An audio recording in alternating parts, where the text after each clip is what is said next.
Hello everybody and welcome. In this video I will show you how to pair your speaker Realme Pocket with your Windows device.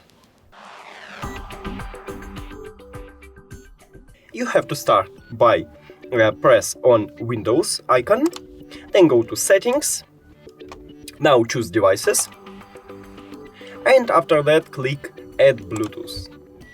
Now click Bluetooth.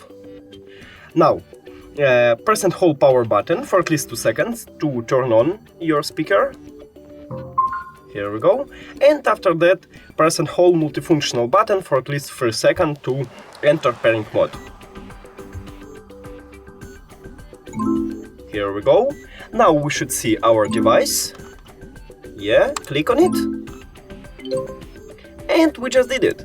Thank you for watching this video. If you found it helpful, please consider subscribing to the channel and leave the like on the video. It's really important to us. See you later!